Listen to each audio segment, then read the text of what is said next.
Saya bersyukur kepada Tuhan karena dalam tuntunan dan kuasa Roh Kudus, saat ini saya akan berbagi kebenaran firman Tuhan.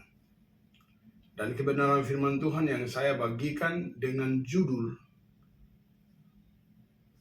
Janji Roh Kudus dari Yesus Kristus hanya untuk murid-muridnya. Saudara-saudari yang dikasihi Tuhan, ada banyak orang berbicara tentang Roh Kudus. Ada banyak denominasi gereja berbicara tentang Roh Kudus. Ada banyak sinode berbicara tentang Roh Kudus. Bahkan ada sinode-sinode yang sudah mengatasnamakan Roh Kudus.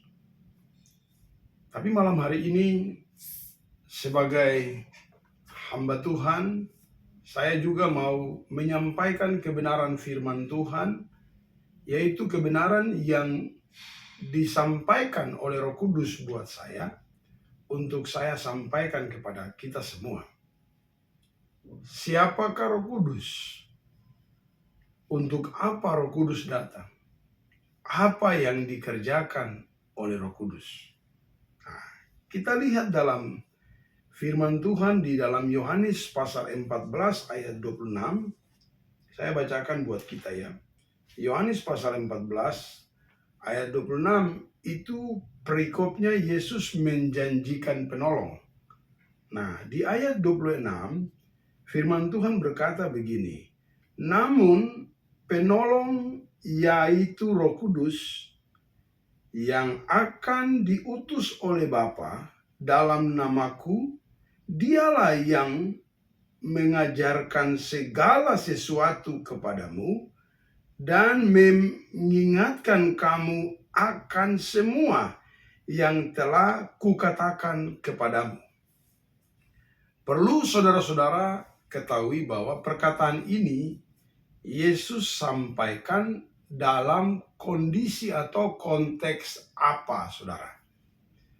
Ini Yesus katakan dalam konteks dan kondisi di mana dia sudah mau mengakhiri pelayanannya, pekerjaannya di dunia ini, yaitu menjadi domba Allah, disembelih, dikorbankan, dan darahnya menjadi perjanjian baru. Darahnya menyucikan segala dosa dunia yang dilakukan oleh manusia pertama dan istrinya, yaitu Adam dan Hawa.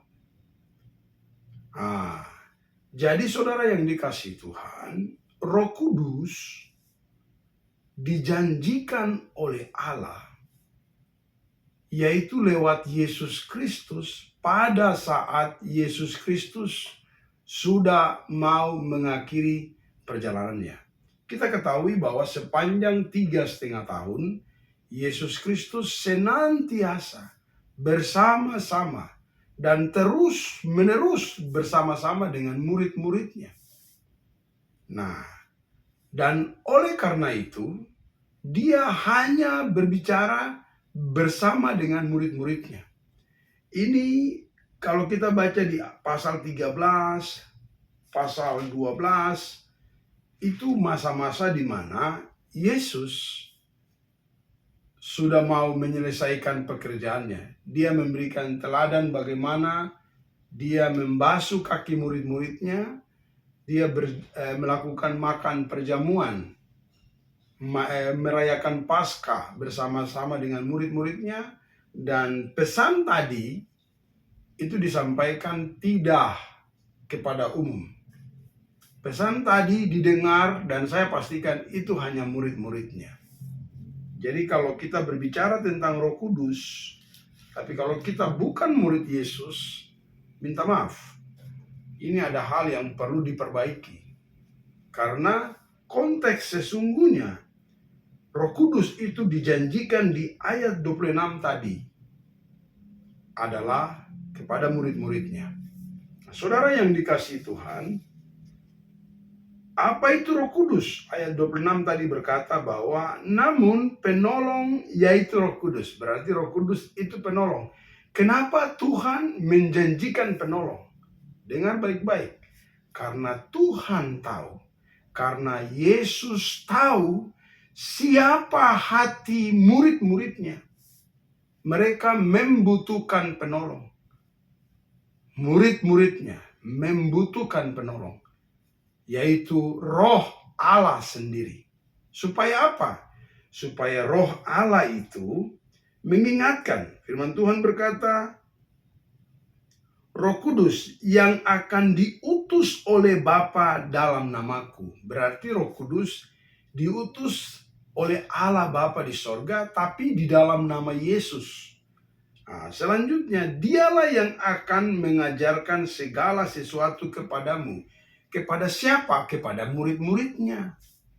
Nah, jadi Roh Kudus itu dia berperan mengajarkan segala sesuatu kepada murid-muridnya dan mengingatkan kamu. Kamu ini siapa? Murid-murid Yesus.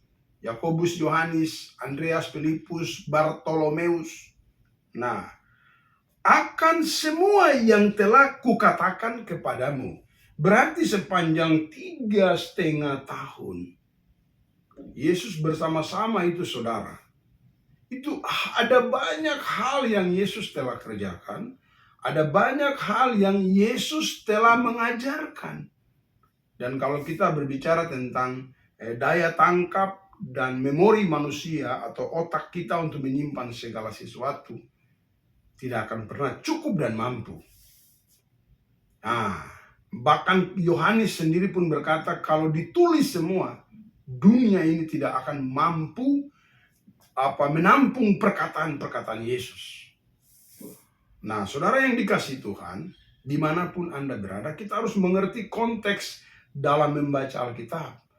Kita harus mengerti konteks dalam mengajarkan firman Tuhan kepada orang-orang, kepada umat Tuhan, supaya mereka paham. Jadi konteks ini, Yesus berbicara secara khusus buat murid-muridnya.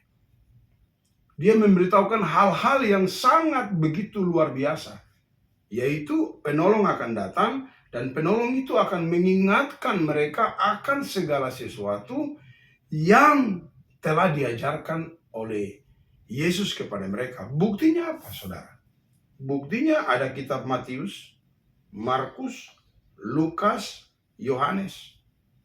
Injil Kristus Yesus dicatat oleh mereka. Saudara, melalui orang-orang yang dipercayakan Allah, dan fakta dan cerita, kesaksian, itu datang dari mana? Datang dari murid-muridnya. Kenapa datang dari murid-muridnya? Karena Roh Kuduslah yang mengingatkan mereka. Jadi peran Roh Kudus, umat Tuhan yang dikasihi Tuhan dimanapun Anda berada, itu betapa begitu luar biasanya. Jadi sebagai orang Kristen, kalau tidak menjadi murid Yesus, sangat rugi, saudara. Karena Anda tidak akan pernah menikmati Roh Kudus. Roh Kudus itu dijanjikan kepada murid-muridnya. Nah, kalau kita baca konteks tersebut, murid-muridnya yang dimaksudkan ini adalah orang-orang yang mendengarkan perkataan Yesus dan melakukan perkataan Yesus. Itu yang disebut murid Yesus. Jadi kalau kita bisa periksa diri kita, kita bisa periksa jemaat-jemaat Tuhan yang ada di berbagai denominasi gereja, di berbagai perkumpulan-perkumpulan rohani atau perkumpulan-perkumpulan pelayanan atau perkumpulan-perkumpulan denominasi. Kalau kita periksa dengan baik, ada berapa banyak orang yang menuruti perkataan Yesus. Dan kalau mereka tidak menuruti perkataan Yesus, mereka tidak melakukan perkataan Yesus, saya sudah pastikan bahwa tidak ada Roh Kudus di dalam mereka.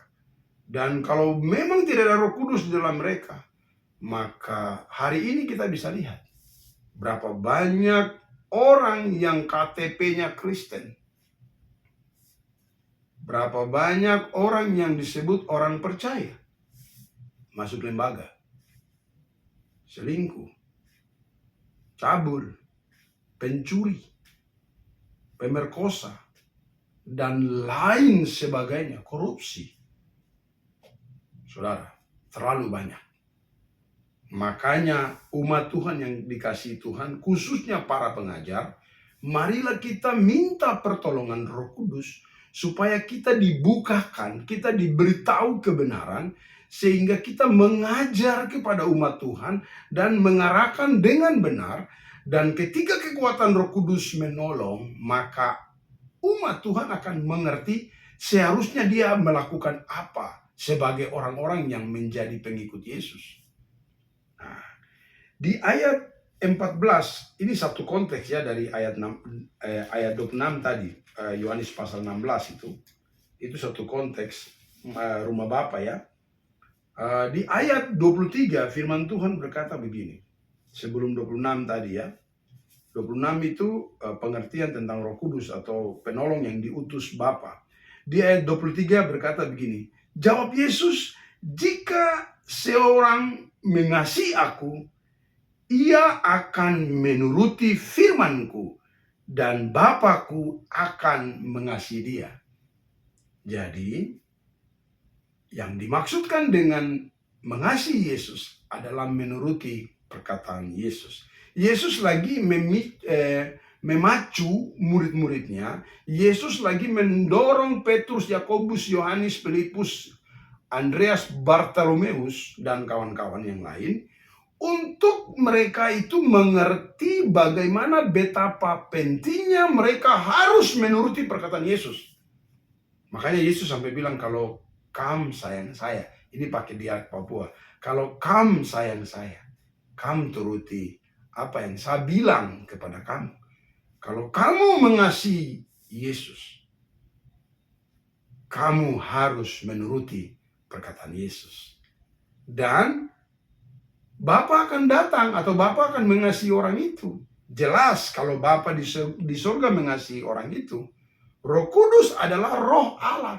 Roh Kudus adalah roh Bapa. Maka roh Bapa akan ada di dalam orang itu. Kenapa? Karena dia mengasihi Yesus. Karena dia menuruti perkataan Tuhan Yesus.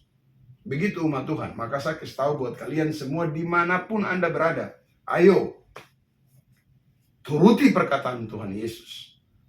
Maka Bapa akan datang dan mengasihi Anda dan saya.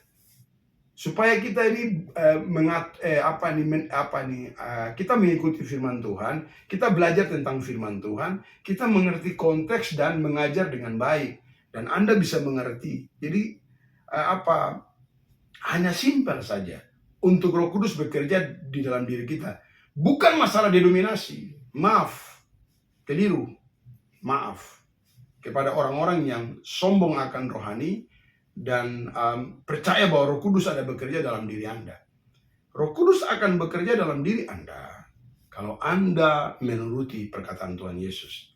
Firman Tuhan jelas. Ayat 23 tadi berkata bahwa jika seorang mengasihi aku, mengasihi Yesus, ia akan menuruti firman-Ku dan Bapa-Ku akan mengasihi dia. Saudara, Bapa di surga mengasihi orang itu karena dia menuruti perkataan Yesus. Dan kami akan datang kepadanya dan tinggal bersama-sama dengan dia. Wow, bersama-sama artinya hari ini saya ada lagi berbicara, Bapa ada di sini, Roh Kudus ada di sini, Yesus ada di sini bersama-sama. Bahkan Roh Kudus yang mengingatkan saya, bahkan Roh Kudus yang mengatur perkataan-perkataan saya untuk menyampaikan di YouTube ini, supaya ketika Anda mau mendengarkan, nanti kuasa Roh Kudus yang bicara buat Anda. Supaya apa? Anda ingat akan perkataan Yesus dan menuruti perkataan Yesus. Jadi itu konteks yang benar sesuai dengan Alkitab. Jadi Roh Kudus bekerja bukan karena denominasi ya. Saya mau beritahu. Nah, itu yang pertama. Jadi arti Roh Kudus adalah penolong. Siapa Roh Kudus? Itu adalah penolong, adalah Roh Bapa sendiri. Yang berikutnya, apa tugas Roh Kudus? Apa yang dikerjakan oleh Roh Kudus? Nah, ini yang paling penting. Karena ini yang disebut ekspresi Roh Kudus. Kita akan bisa tahu, kita akan mengerti siapa yang dipenuhi oleh Roh Kudus atau siapa yang dituntun oleh Roh Kudus, siapa yang berjalan dengan Roh Kudus, kita akan tahu. Dengan apa? Dengan ekspresi yang dia lakukan. Nah, saudara yang dikasih Tuhan, Di Yohanes pasal 16, ayat yang ke-7, 8, 9, bahkan 13, itu menjelaskan tugas Roh Kudus secara detail, secara benar di dalam firman Tuhan ini. Nah, di ayat yang ke-7 berkata, tetapi benar yang kukatakan kepadamu lebih berguna bagi kamu jika aku pergi. Sebab jikalau aku tidak pergi, penolong itu tidak akan datang kepadamu.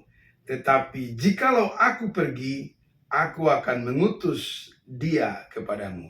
Rupanya, kematian Yesus Kristus bukan hanya untuk menebus dosa manusia, tetapi kematian Yesus Kristus supaya lebih baik bagi murid-murid Yesus, karena Yesus akan pergi kepada Bapa di sorga dan mempersiapkan Roh Kudus untuk diutus kepada murid-muridnya. Saya ulangi, Yesus punya kematian bukan hanya untuk menebus dosa manusia, tetapi lebih baik dia mati supaya dia bangkit dari antara orang mati dan pergi ke sorga dalam tubuh roh, sehingga dia mempersiapkan Roh Kudus bagi murid-muridnya. Jadi saya ulangi lagi, kalau Anda sebagai orang Kristen percaya kepada Yesus tapi tidak menuruti perkataan Yesus, artinya Anda tidak menjadi murid Yesus yang menuruti, yang melakukan perkataan Yesus. Minta maaf, cuma tinggal nama saja. Nama besar saja Kristen, nama besar di KTP, dan nama besar ada di pelayanan-pelayanan, tapi Anda sementara melayani karena pengalaman, bukan karena tuntunan Roh Kudus. Kenapa? Karena Roh Kudus akan bekerja kepada setiap orang yang menuruti perkataan Yesus. Saudara yang dikasihi Tuhan, selanjutnya di ayat 8 berkata begini, ketika ia datang, ia ini siapa? Roh Kudus, penolong. Nah, ia akan menginsafkan dunia akan dosa. Wow, kebenaran yang luar biasa. Jadi, saya dan semua teman-teman, rekan-rekan yang bekerja dalam pelayanan dan mengajak orang untuk menuruti perkataan Yesus, mengikuti Yesus, kita jangan berbangga karena kita punya pekerjaan hanya sedikit. Hanya sedikit. Saya baru beberapa orang yang saya pastikan mereka sudah jadi murid Yesus. Tapi di sini firman Tuhan berkata yang menginsafkan. Lihat, ketika ia datang, ia akan menginsafkan dunia akan dosa. Jadi saudara, selain Roh Kudus bekerja lewat kita, hamba-hamba Tuhan Yesus, murid-murid Yesus, Roh Kudus juga akan bekerja sendiri, dan dia yang menginsafkan dunia, dia yang mentobatkan dunia akan dosa. Jadi sebagai pendeta, pelayan Tuhan, dimanapun Anda berada, jangan terlalu berbangga dengan pelayanan yang Anda lakukan. Anda berbangga kalau nama Anda tertulis di sorga. Itu baru kita berbangga. Tapi kalau hanya punya pelayanan, jemaat banyak, di gereja besar, denominasi banyak punya pelayanan kasih di mana-mana, jangan bangga, karena Roh Kudus lebih besar karya dan kuasa dan kerjanya daripada kita. Nah, saudara yang dikasihi Tuhan, selanjutnya dia menginsafkan dosa terhadap apa? Terhadap kebenaran dan penghakiman.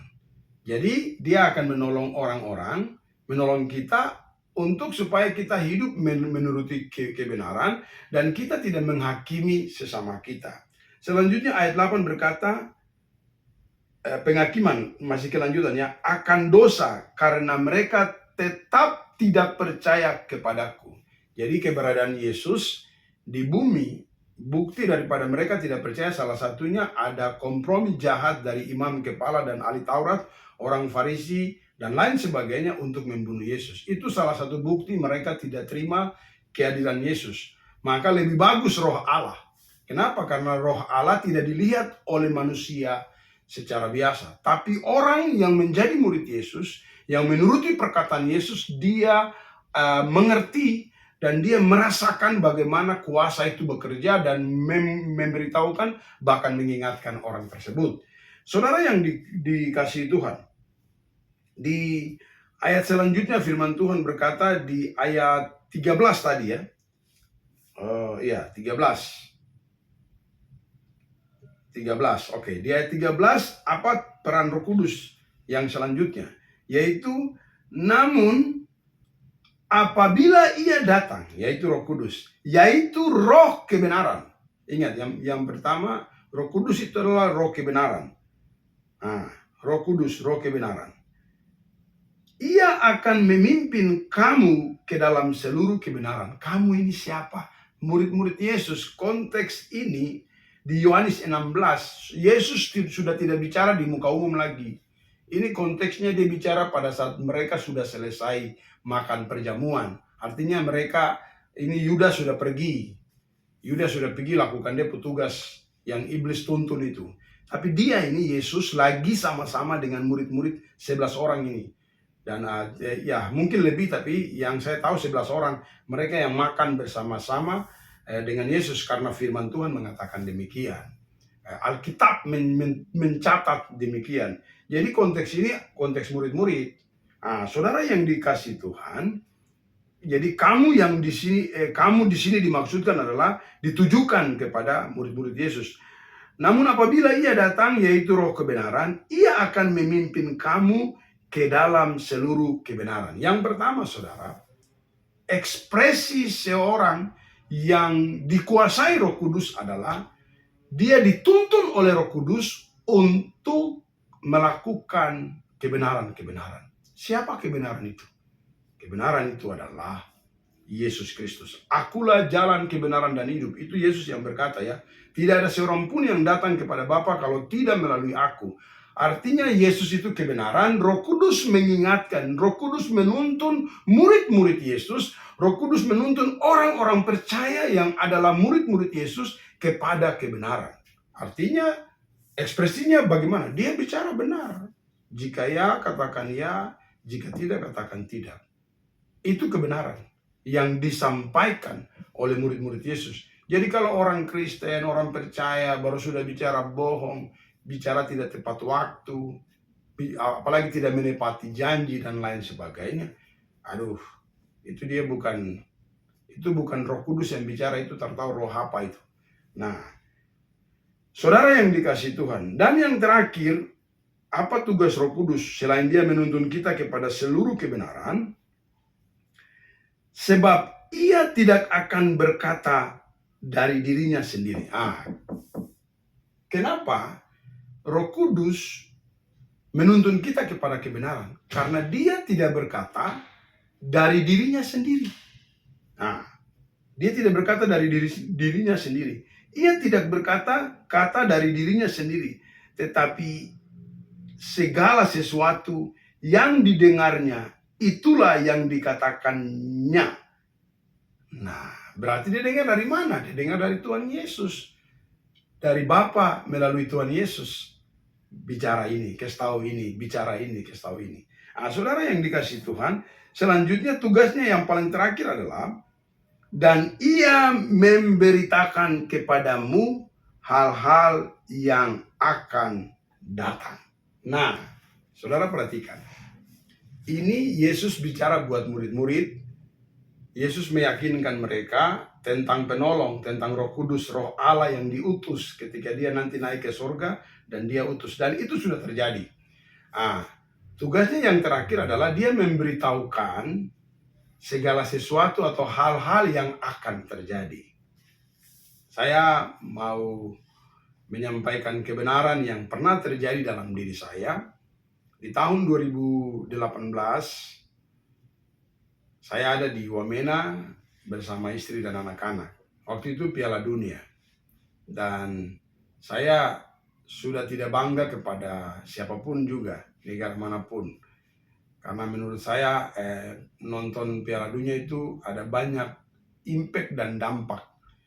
Kalau kita punya hati dikuasai Roh Kudus, maka kita tidak akan terpengaruh dan kita menjadi euforia atau kita fans kepada sebuah negara yang berlebihan dan akan mengakibatkan hal-hal yang buruk. Nah, saudara, saya sempat pagi hari, karena waktu itu di TV kabel di Wamena bisa ditayangkan Piala Dunia, pas Prancis main dengan satu negara saya lupa. Nah, saya duduk nonton di televisi, pas saya nonton begini, tiba-tiba Roh Kudus bicara di hati saya, Arius, dorang ini yang juara dunia. Saya langsung kaget. Saya bilang, kalau suara itu dari Roh Kudus, maka memang Prancis akan menjadi juara dunia. Nah, akhirnya saya nonton, saya ikuti perkembangan Piala Dunia itu. Nah, akhirnya sampai di 8 besar, saya ajak sapu istri. Istri saya fans kepada satu negara yang, katanya dari sejak tete moyang kah. Tapi tuntunan Roh Kudus, saya berbicara dengan istri saya bilang ya, dengan penuh keyakinan saya bilang nanti Prancis yang juara.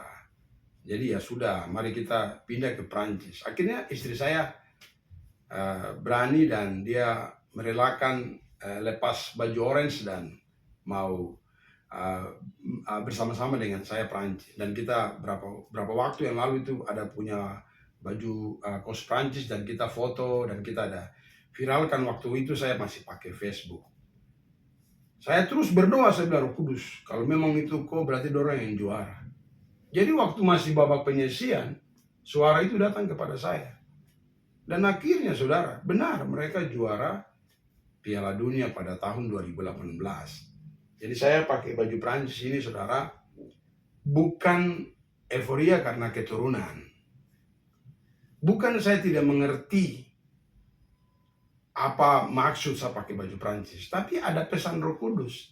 Dan pesan itu terbukti bahwa mereka yang juara. Jadi ya sudah, saya tidak bisa mau bikin bagaimana, karena ada sesuatu yang Tuhan titipkan lewat Prancis. Jadi saya memegang Prancis.